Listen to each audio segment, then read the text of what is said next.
Okay, so tonight, Be'ezras Hashem, we're going to be continuing with our series of shirim on the teachings of Rabbi Nachman of Breslov. And tonight's shir is going to be on the 64th teaching in the first volume of Likutei Maharan. The teaching is titled Bo El Paro, Come to Paro. And this teaching, when it comes to the teachings of Rabbi Nachman that have influenced me or influenced my way of sharing Torah, or teaching Torah, or understanding Torah, Torah Boa Paro holds a special place in my heart, because way before I even knew who Rabbi Nachman was, or what Rabbi Nachman was coming to teach us, years and years before, this was a teaching that I found myself deeply connected to the point that it was a teaching that I attempted to learn over and over, way before I understood the significance of the Sefer Likutei Maharan. And so it's a teaching that I could humbly say that I've learned in my lifetime at least 101 times. But it's also a teaching that still evades my understanding, evades my capacity to fully grasp the teaching. And a teaching that forces you to dance, to move with one foot in understanding, with the other foot in a lack of understanding, once again placing the foot on the sturdy ground of understanding, only to recognize that the other foot is once again in the air of misunderstanding. And this dialectical sway, this movement of knowledge and non-knowledge, of grasping the Torah and not grasping the Torah, of understanding the Torah and not understanding the Torah, it has dawned upon me after years of thinking about this Torah that it is not simply a problem with understanding this Torah, but it's actually a symptom of the Torah itself. That, as we're going to see, the teaching Bo El Paro never allows you to place 2 feet sturdily on the ground. It doesn't allow the individual to ever place themselves on the sturdy ground of pure understanding, because this is a teaching that comes to obliterate the capacity of true understanding. It's a teaching, ultimately, that comes to teach us about emunah. Like I said in the beginning of the shirim on Rabbi Nachman of Breslov, and as I'm going to reiterate tonight and reestablish for myself tonight, part of the process of moving through and beyond the teachings of Rav Yitzchak Morgenstern and all of the tzaddikim who we've taught that preceded him, into the teachings of Rabbi Nachman, is not simply a movement in content, but it's a movement in form. Meaning to say that with the teachings of Rabbi Nachman, what I'm attempting to do for myself, most importantly, and for anybody who's willing to eavesdrop or listen, is to move from a space that highlights the negative, not negative in the psychological sense, but negative in the ontological sense, finding God in absence, etc., and move from that place into a place of the positive, to find more of an affirmative stance on what it means to be a Jew in a world that is difficult. And it's really only with the teachings of Rav Yitzchak Morgenstern Shlita that we were capable of bridging that world from the negative into the positive, from the pessimistic into the affirmative. And Be'ezras Hashem, Rav Yitzchak Morgenstern will continue to be a bridge for us as we continue to teach. But I want to reaffirm that, especially on Rosh Chodesh Adar, that ultimately this teaching is coming to teach about emunah. Torah Samach Daled has been so discussed and so written upon and so shared in the mouths of so many individuals who find themselves drawn to the teachings of Rabbi Nachman of Breslov. Kulam Kedoshim, they're all holy, they're all desirable, they're all trying to express the truth of their own hearts.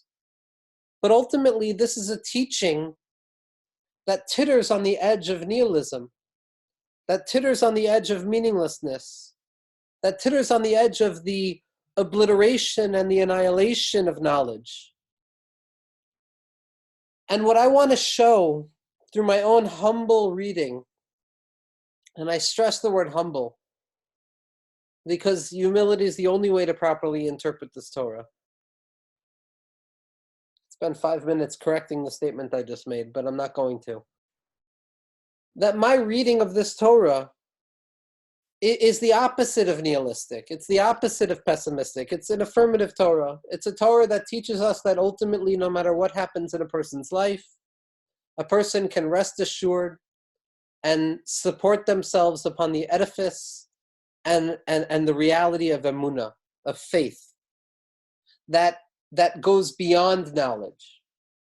So the dancing that takes place as a result of this Torah between knowledge and non-knowledge, understanding and not understanding, where at best a person can only place one foot upon the ground with the other dangling upon the abyss, ultimately this dance gives birth to the silent nigun, to the silent song, to the silent melody of faith, of emunah, and that this teaching is simply coming to state the ultimate presence of HaKadosh Baruch Hu. It has nothing to say about the absence of God, God forbid, or the potential of the absence of God, which so many people want to find in this teaching, which is why I've titled this shir as the impossibility of absence. And with that, we're going to begin slowly but surely to enter into the teaching of Rebbe Nachman in Boyal Paro. Now, in contradistinction to the previous teachings that we've been discussing, there's very little historical context given behind this Torah. It could be that we know the year that it was given over, but it's not something that I remember at this moment. Nevertheless, what is clear is that there's no context, there's no discussion that Rebbe Nachman gives us access to hint to us regarding when or why Rebbe Nachman started teaching this. But for our sake, we have to look at the Dibur HaMaskil, the Psukim of Boyal Paro. Vayomer Hashem el Moshe Boyal Paro. That Hashem said to Moshe, come to Paro. Rebbe Nachman doesn't state this explicitly, nor does Rebbe Nassan, but the Zohar HaKadosh in Parshas Boy asks a very significant question. Boyal Paro, come to Paro. Leichel Paro mi Boyle. It should say, walk towards Paro. Go into the palace of Paro. Why does the pasuk state, come to Paro? As if God, so to speak, is speaking from the throne of Paro, beckoning Moshe Rabbeinu to come closer to God in the house of Paro, as if saying, come towards me in the house of Paro. The Zohar says it should say, go to Paro. Because Paro, as we know, and as we're going to see, is symbolic of all that is negative, of all that is absent, of all that is dark, of all that is limited, of all that is mugval. So how could it be, the Zohar asks, how could it be that Hashem's voice echoes from the throne of Paro itself and says, come forward to me? How could it be that the voice of Hashem emerges out of the palace of impurity of Paro? And the Zohar goes on and says that this secret, this sugya of the voice of HaKadosh Baruch Hu coming out of the throne of Paro is a sugya that Moshe Rabbeinu was terrified of. That Moshe dachil minei. That Moshe Rabbeinu was terrified of entering into the palaces of impurity, entering into the palace of difficulty, of negativity, into the void, so to speak. And the Zohar continues that eventually Hashem, Kavyachol, was able to convince Moshe to move forward. Come find my voice that emerges from within the house of Paro.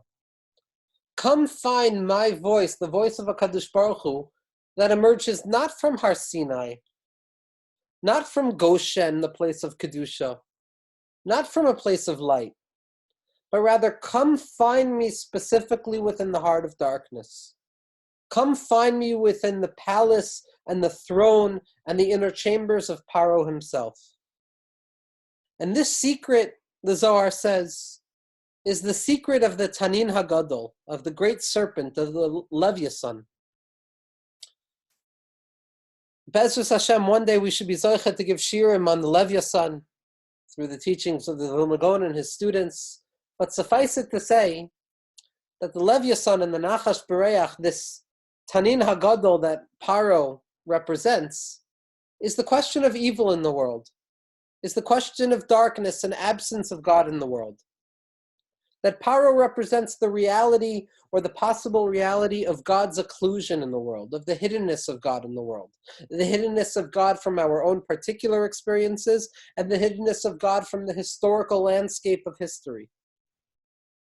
And when the Zohar HaKadosh says that Hashem announces, Boy el Paro, come to me in the house of Paro, what HaKadosh Baruch Hu is announcing and what the Zohar HaKadosh and what Pnimiyas HaTorah is coming to teach is that even the sugya of Paro, even the sugya of darkness and absence and all of the unanswerable questions that assault the Jewish mind as it attempts to regain the weakened and vulnerable faith that it so desperately needs at this moment in history, it is specifically there that Hashem says, guess what?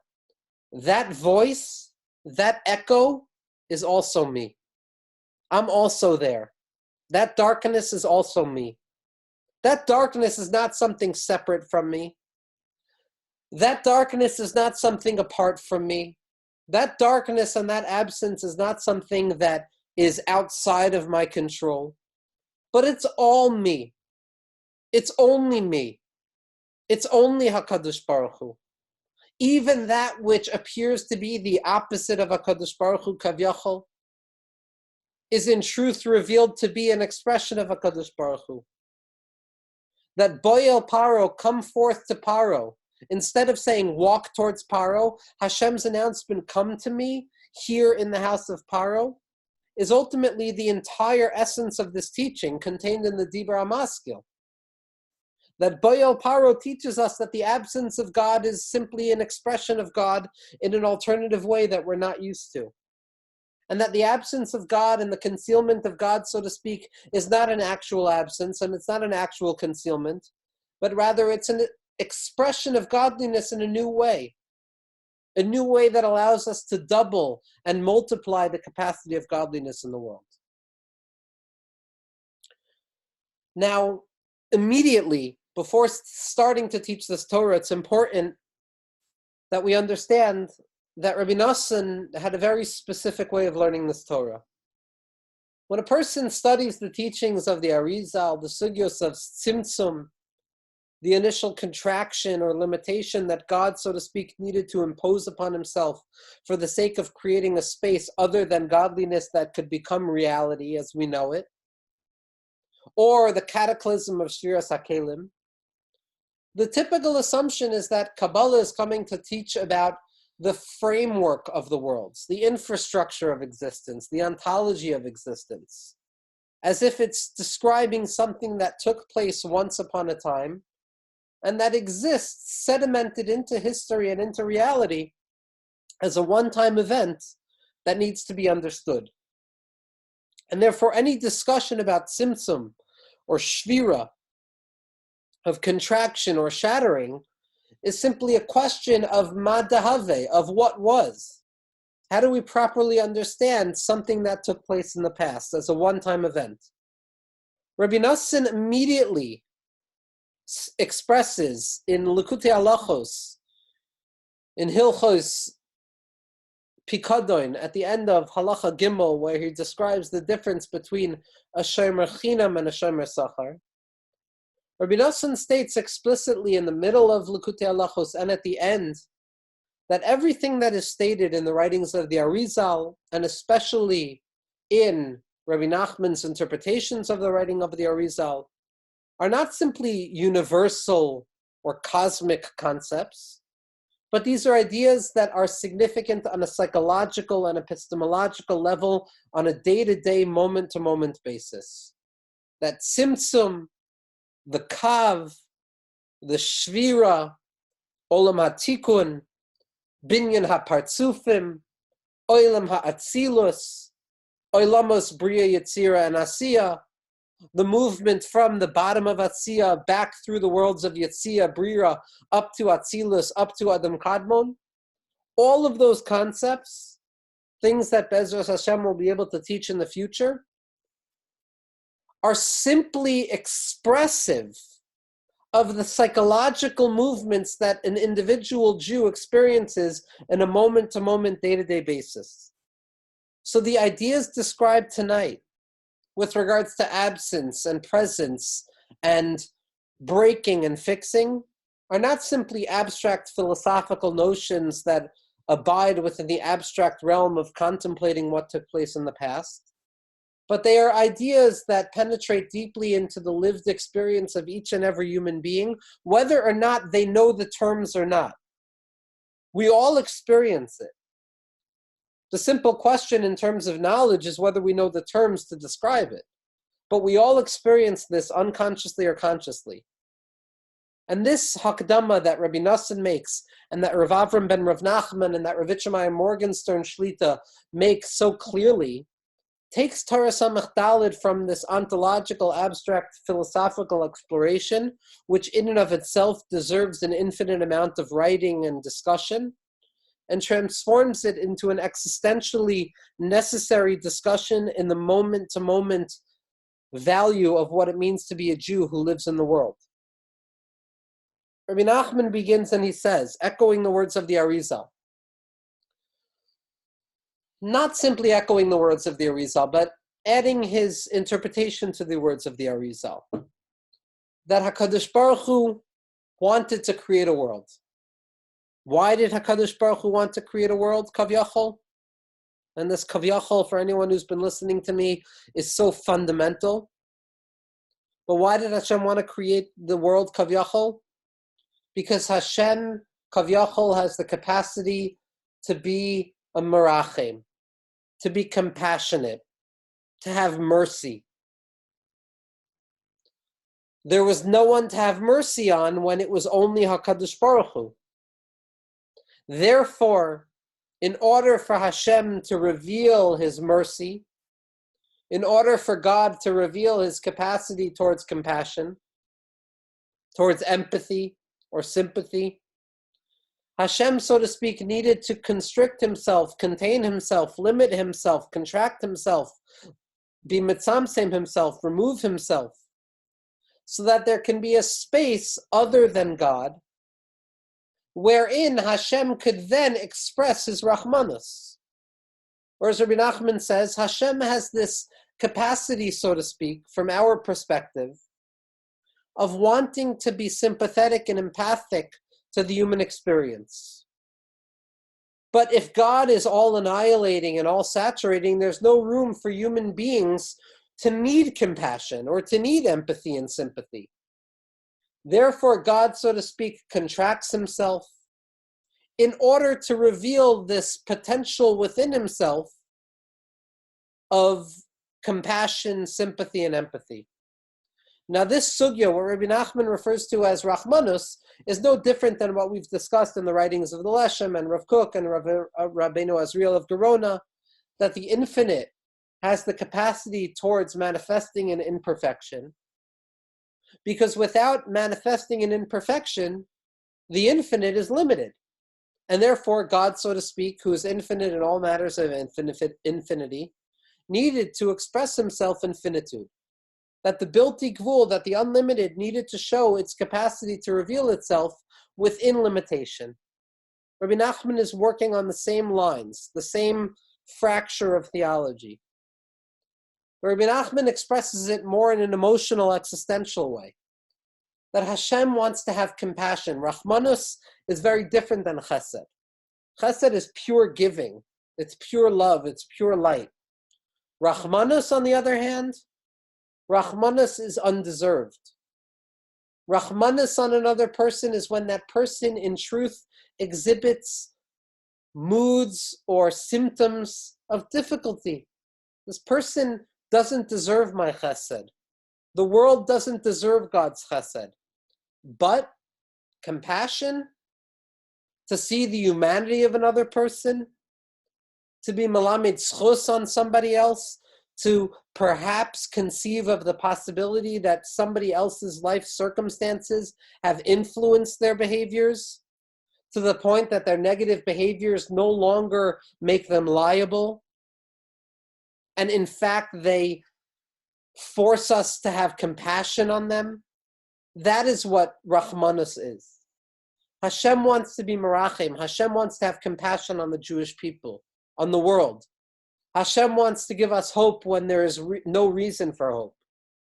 And therefore Hashem had to contract himself so that there would be others who could receive his compassion, receive his sympathy and empathy, receive the gift that HaKadosh Baruch Hu offers us when he says that in spite of the fact that you're so broken, in spite of the fact that you're so far, I will nevertheless look at your circumstances. I will look at your origins. I will look at the fact that this is not your fault, and I will gift you the gift of mercy and compassion.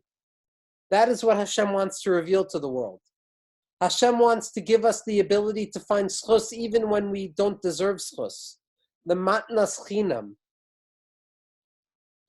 And so HaKadosh Baruch Hu had to be mitzamsim himself. Hashem had to constrict himself. One of the greatest novelties of the Arizal. And here Rabbi Nachman enters directly in to the paradox of tzimtzum, of what it means to state that God, so to speak, needed to contract himself or remove himself. Because Rabbi Nachman says as follows. Rabbi Nachman says, in order for there to be the concept of creation that is other than God or separate than God, ontologically speaking, there needs to be a removal of godliness so that something other than God can exist. And therefore the tzimtzum must be something actual. It must be something literal. But Rabbi Nachman says, it's impossible for us to conceive of the fact that Hashem is actually absent from something. Why? Because there is nothing that exists in existence without the animating and annihilating light of HaKadosh Baruch Hu. Now, this concept of the annihilating light of HaKadosh Baruch Hu being present in every point of existence is not something rational. No rational argument will convince somebody of this.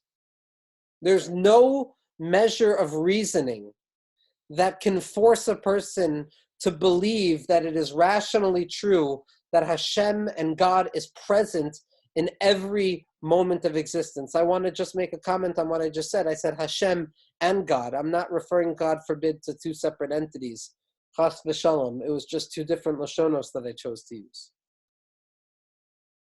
But based on the intuition, the holy intuition of each and every one of us, who live by the faith of our fathers and our forefathers and the fathers of our forefathers, who have given their lives for the sake of this faith, who have died for the sake of this faith, who have been destroyed for the sake of this faith. We know deep within the cellular makeup of our beings that there can be no existence devoid of God, that ein oid milvado, that even when it appears rationally to be that it is milvado, that it is opposite and against the existence of God, nevertheless, the Mesiras Nefesh of the Jewish people from generation to generation, befrat in our time, befrat in the world that we live in the context that we live in the shadow of that which happened that we live in, we know intuitively, deep down beyond any rational questioning, that God's annihilating existence abides everywhere, even in the lowest of places, in the lowest level of the lowest places. So we're faced with a paradox of terms. On the one hand, for the sake of existence, God needed to remove himself and contract himself and remove himself, and that is absolutely necessary for the sake of something other than godliness. But on the other hand, in the very same moment, in the very same breath, we're forced through the intuitive faith of our souls, the unconscious drive that we don't have the power to stop, to acknowledge the very fundamental fact that Hashem is present everywhere, even in the areas where he appears absent. So Rabbi Nachman points out the paradox inherent in the concept of tzimtzum, that on the one hand, God needed to remove himself, so to speak, in order to create the other than God. But on the other hand, there is nothing other than God, even when it appears in capital O other than it, otherness. And this paradox is what frames the entirety of Torah Samach Daled. Rebbe Nachman continues and he says, for the sake of the tzimtzum, for the sake of creating a space other than God, Hashem needed to create the Chalal HaPanui, the void, a space absent, an absent space, the presence of nothingness, pure nothingness wherein God's presence is not present. But on the other hand, it's abundantly clear to us that that absence of godliness is an impossibility. So Rebbe Nachman is asking, what is the reality of this Chalal HaPanui? What is the reality of this void? What is the reality of this space in which we find ourselves, where all of existence unfolds? Where on the one hand, it is abundantly clear that God is not present, yet on the other hand, it is abundantly true that God is present. How does one confront this paradoxical space? And Rebbe Nachman introduces this Torah by stating that the first symptom of expressing and encountering the Chalal HaPanui is one of questioning. And Rebbe Nachman says as follows. He says there's two types of questions that a person is going to ask themselves. There are questions that emerge from the Shvirat HaKelim. And again, for the purpose of time, we're not going to be able to get fully into all of these sugyos, but these are ideas that have been discussed in the Shirim on Rav Kook, and the Shirim on the Leshem, and the Shirim on the Sfiros, and the Shirim of Rav Yitzchak Morgenstern Shlita. But Rebbe Nachman makes a distinction between two modes of questioning. There's the question of the Shvira, and the questions of Chalal HaPanui. And they're not only questions, but they're forms of heresy. Heresy meaning the denial of godliness, that space wherein we encounter the fact that Hashem is not present in my life at this moment. Now, Shvirat HaKelim, the shattering of the vessels, is a symptom of the world.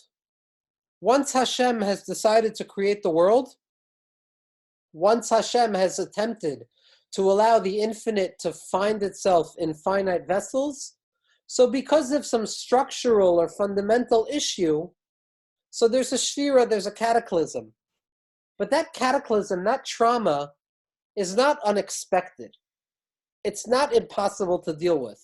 It takes place within a world that God has created already. The questions that emerge from that place are answerable questions.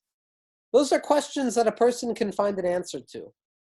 Those are heresies wherein a person can find a way to answer up those heresies on a rational level. But then there are questions of the Chalal HaPanui. There are questions that emerge from the original void, which God, so to speak, needed to create for the sake of something other than God. And those questions are unanswerable. The questions of the Chalal HaPanui have no answer. They're the issues in our life that we experience that there is nothing that can answer them. They're the areas in our life which it is almost impossible for us to conceive of God being present in this moment. When it comes to the questions and the heresy of the Chalal HaPanui, yes, it's difficult to find Hashem, but it's not impossible. There's still a thread of reason that can allow me to rationally find the light of godliness in these experiences, these traumas, these breakings, these difficulties. And yeah, in spite of the fact that they're difficult, I'm able to find the light of Hashem there. But the questions of the Chalal HaPanui, the questions of the void, those are unanswerable. Those are the questions that go deeply to the heart of the individual. The existential questions wherein a person has no ability to believe that Hashem is present in their life. Those dark pockets of what if that a person asks themselves at the heart of their anxiety, that what if that questions all possibility. Those are the questions of the Chalal HaPanui. And Rebbe Nachman says that when it comes to the questions of the Shvirat HaKelim, when it comes to the antinomies or the traumas that emerge out of the structural breakdown of order that is the shattering of the vessels. So yes, it's difficult to find an answer to those questions, but nevertheless, we can ultimately find an answer. When it comes to the Chalal HaPanui, when it comes to that vacant space, the individual is forced to confront an unanswerable question, because the vacant space is predicated on an unanswerable paradox. The vacant space is predicated on the simultaneous truth that Hashem needs to be present, because Hashem is present everywhere. But at the same moment, we have to believe in God's absence, because without God's absence, there's no concept of reality. And this paradox that holds itself simultaneously at every moment is unanswerable. Because when it comes to the questions of the Chalal HaPanui, the moment that I allow the presence of God or the absence of God to take precedence one over the other, I am thereby negating the presence of the opposition. So if I claim that no, God is really present in the Chalal HaPanui, so then I'm negating the entire edifice and concept of reality, because reality can't exist without the absence of God that is built in the Tzimtzum. But if I claim the absence of God, and I deny the presence of God even in those dark places, then I'm failing in the fundamental truth that abides within the heart of hearts, which is that Hashem is present even in absence.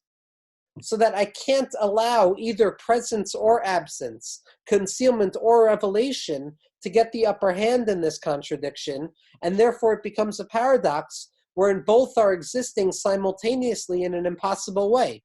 Like Rabbi Nachman says, Kitrei hafachim benosa echad, like two oppositional postulates that are forced to exist simultaneously. Ki tzarich ha'adam lomar davar v'hifucho, because a person is forced, like Rabbi Nachman says, to state something and its opposite, ein and yesh, something and nothingness. When it comes to the tzimtzum, when it comes to the question of the Chalal HaPanui, when it comes to the unanswerable questions, those places in our life where it appears to be utterly impossible to draw the light of godliness into it, we are simultaneously forced to accept and believe in the depths of God's presence. And Rabbi Nachman wants to ask the simple question, really the simple question of how is it that the Jewish individual is able to abide, is able to live, is able to survive, is able to function in the face of this deep ontological paradox, the kushios that emerge, the antinomies that emerge from the place where it is so clear that God is absent, yet at the same point it is fundamental to our belief that God is present. How is it that we move past this? How is it that we deal with this? And Rabbi Nachman continues. And Rabbi Nachman states that these questions of the Chalal HaPanui, this question of how a person engages with the paradoxical space wherein, on the one hand, it is absolutely necessary to proclaim God's presence, and on the other hand, it is absolutely necessary to proclaim God's absence. How is it that the Jewish individual moves through it? Rabbi Nachman states explicitly that this is not just a symptom of Jewish experience. This question of the Chalal HaPanui, these existential antinomies that go directly to the heart of what it means to be a Jew in the world, of what it means to be a believing individual in the world, they're not simply symptomatic of belief, but rather they are constitutive of the concept of belief.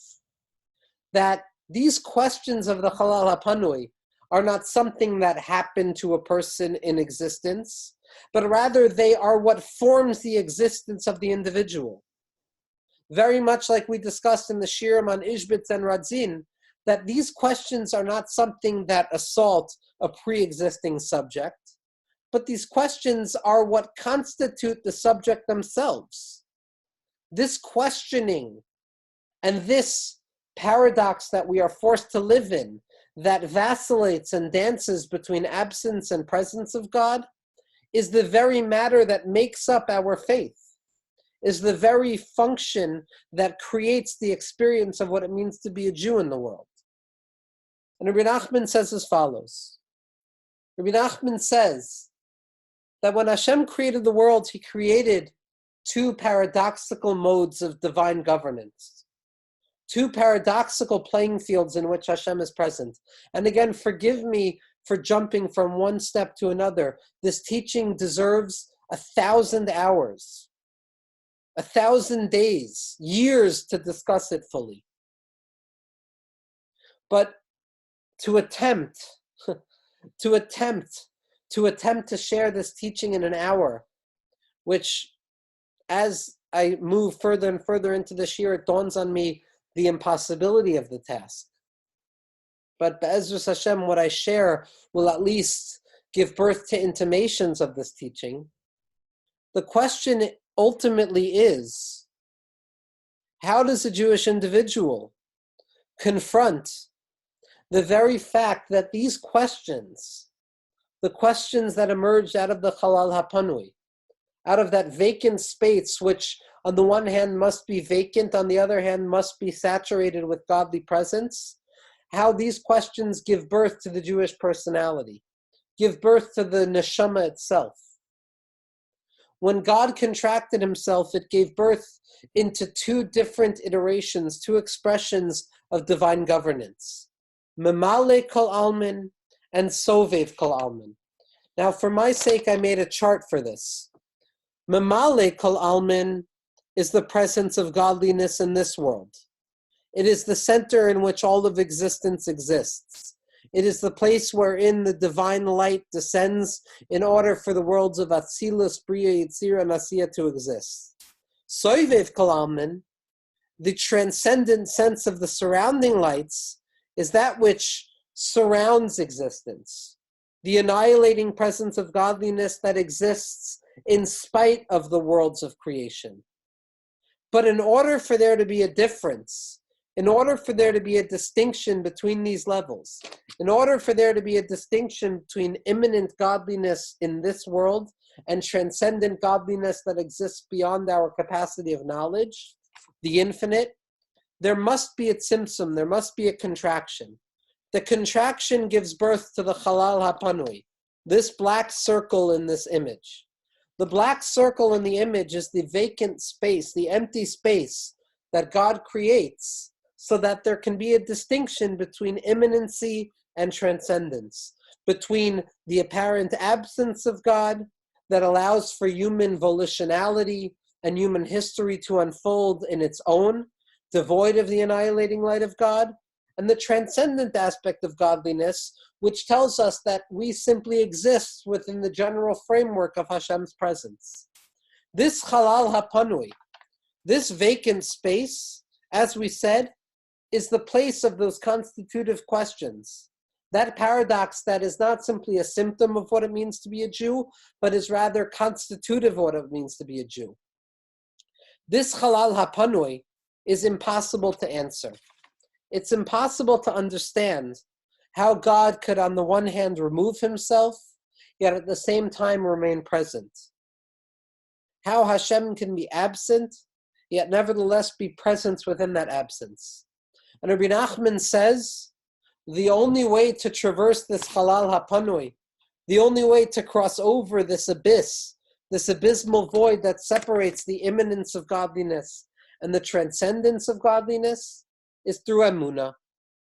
That if you attempt to cross over these antinomies, these questions, these existential crises that emerge from the Chalal HaPanui, those dark pockets of energy wherein it's almost impossible to conceive of the light of God, yet it's equally impossible to conceive of the absence of God, the only way to cross over and traverse that area is through faith, through the super rational act of faith, by casting off all intellect, by throwing away all rationality, by getting rid of all needs to understand how one thing exists when its opposite exists at the same moment, and allow ourselves to live in the space of paradoxical faith, to live with an emunah that allows us to cross over that very narrow bridge, that gesher tsar ma'od ma'od, that no longer needs to abide to the laws of rationality. Because if we attempt to answer these questions rationally, if we attempt to find comfort rationally, we will get stuck in the halal hapanui. We will be swallowed up whole by the traumatic questions that emerge from the impossible void in which we exist. That void that announces simultaneously the absence of God and the presence of God. The only way to traverse it, the only way to move beyond it, while still acknowledging its existence, is through the super-rational space of emunah. An emunah that believes in Hashem's presence in spite of all rational signs of absence. An emunah that is no longer interested in rationality. An emunah that shatters the capacity of rationality. A faith that says, even though in this moment, historically, personally, individually, it is next to impossible to find the light of God, nevertheless, my conception of finding the light of God has nothing to do with the actual presence of the light of God.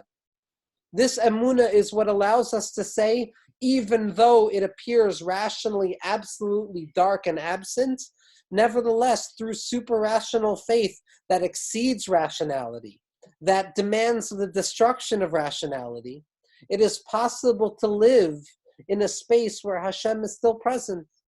How is Hashem present in the place of his absence? It's not clear. But what's clear is that the individual can live with the comfort that emerges from this concept. That this concept of emunah, this concept of faith within the Chalal HaPanui, this paradoxical belief that God exists even in the absence of his existence, is what gives birth to the Jewish concept of faith. And Rebbe Nachman says, and Rebbe Nassan expresses this in numerous places, that we're referred to as the Ivriim. We're referred to as those people who cross over. And what is it exactly that we cross over? We cross over this very narrow area, this Chalal HaPanui, this absent, impossible, paradoxical space that separates the immanent belief in God and the transcendent presence of God. It is our ability to traverse and move beyond the impossibility of God's presence and to recognize the equal and even more powerful impossibility of God's absence, and to move beyond it, to traverse those questions, to acknowledge that yes, those questions exist. Yes, I can't answer those questions rationally, but nevertheless, my existential abiding faith tells me that those questions ultimately don't even touch the faith that exists beyond rationality. That rationally speaking, a Jewish individual, like Rabbi Nachman says, cannot explain why they believe in God. But nevertheless, the belief in God, the emunah in God, abides even within the depths of heresy. Rabbi Nachman gives an example of what it means to answer these paradoxes, these kushios, existentially and historically, that emerge out of the Chalal HaPanui. Rabbi Nachman says that the only way to confront them is through shtika. The only way to experience this space of the Chalal HaPanui, this void, this place where it is apparently absence of godliness, is to be silent. Like Moshe Rabbeinu, who questions the presence of Hashem in the suffering of Rabbi Akiva, when Hashem answers, Shtoik kach ala b'machshava, be silent, don't ask these questions, because this is what my wisdom has proclaimed. And Rav ben Rav Nachman says that this silence is not simply a response to to Moshe Rabbeinu, but it's the very answer itself. That the ability, or our ability, to be silent in the face of these unanswerable questions, to be silent in the face of this ontological Chalal HaPanui, is our ability to move forward with faith, even when faith seems impossible. To move forward even in the palace of Pharaoh. To move forward to recognize that even in the palace of Pharaoh, the absence of HaKadosh Baruch Hu, the limit of HaKadosh Baruch Hu, Hashem is still abiding and present. Why? Because the absence of God is simply a new iteration of the presence of God. That God's simtsum kavyachol, Hashem's concealment, is simply another expression of godliness. Like Rabbi Nachman says, and like we explained in the shir on the Leshem and Simsum, that the secret of Simsum is like the secret of the Arbed, the secret of the locust, the Levusha Mineyubei, that its concealment emerges from within itself, that the concealment of God is simply a symptom of godliness, so that when a person encounters the absence of God, what they're truly touching is an expression of godliness. It's a revelation of concealment. The tzimtzum is not an act of negation. The tzimtzum is an expression of God's capacity to withhold himself. And this shtika, this silence that we hold in this broken space of our difficult questions wherein there is no answer that can answer them, gives birth to a nigun. It gives birth to a melody. Now, I don't believe that what Rabbi Nachman is describing is different. The silence of the Chalal HaPanui is no different than the nigun of the Chalal HaPanui. The silence itself is the nigun. The nigun of the Jew, the song of the Jew, the song that allows the Jew to move beyond this impossible, paradoxical space of the Chalal HaPanui, to cross over it with a very narrow bridge and not to fall into the difficulties of rationality, but rather to rest assured in faith that shatters rationality's limit, is the song of silence. Rav Avram ben Rav Nachman says something incredible. He says something absolutely incredible, and because there's simply too much to say about this Torah, this is where we're going to end. Rav Avram ben Rav Nachman points out that when Rabbi Nachman is describing the silent nigun that the tzaddik is capable of singing as he confronts the Chalal HaPanui, as he confronts these paradoxes of what it means to be a Jew with faith, who believes deeply in God's presence even when God's absence seems to be equally valuable, that this nigun is the nigun of Az Yashir. Then I will sing. Only in the future will we be able to sing this song, to sing the song of paradoxical faith, even in the space of kefira. To realize that, as Rav Kook says, even kefira is exemplative and expressive of the faith in HaKadosh Baruch Hu. And Rav Avram ben Rav Nachman continues and he says, the nusach of tefillah that the Anshe Knesses HaGadola wrote for us in Arvis and in Shacharis, as is brought down in this teaching, which is based on the pasuk Mi kamoicha be'elim Hashem, Mi kamoicha nedar b'kodesh. Who is great like you with your strength, God? Rav Avram ben Rav Nachman says you need to look at the interpretation that Chazal gave to this pasuk in Gittin Daf Vav Amud Beis, because elim also means mute, and Chazal say Mi kamoicha be'elim Hashem. Who is like you amongst the mute of the world? Hashem, the goyim, the nations, suffering, the world, concealment, darkness, is swallowing up your presence, is denying your presence, and you're not revealing yourself. You're not showing yourself. That is your strength. Your strength is that you're able to hold back your fury, hold back your anger over your own denial and the malice of other people. And that strength is indicative of your power. Rav Avram ben Rav Nachman says that this song of Mi Kamocha is the song of the Chalal HaPanui. That cry that emerges out of our confrontation with the abyss, out of our confrontation with those unanswerable questions, is in and of itself the shtika and the nigun that carries us over it. The Jewish awareness that Hashem, you have to be present here even though you're so absent, is in and of itself the very song that carries us beyond the absence into a place of remembering presence.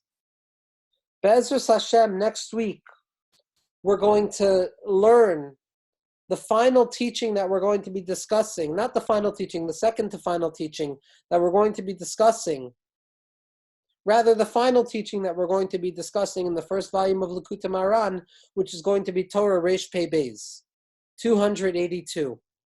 the irreducible goodness, the irreducible faith that exists even within the Chalal HaPanui. And Be'ezras Hashem, we're going to find psychologically how we can move beyond the experience of the Chalal HaPanui within our own lives as well.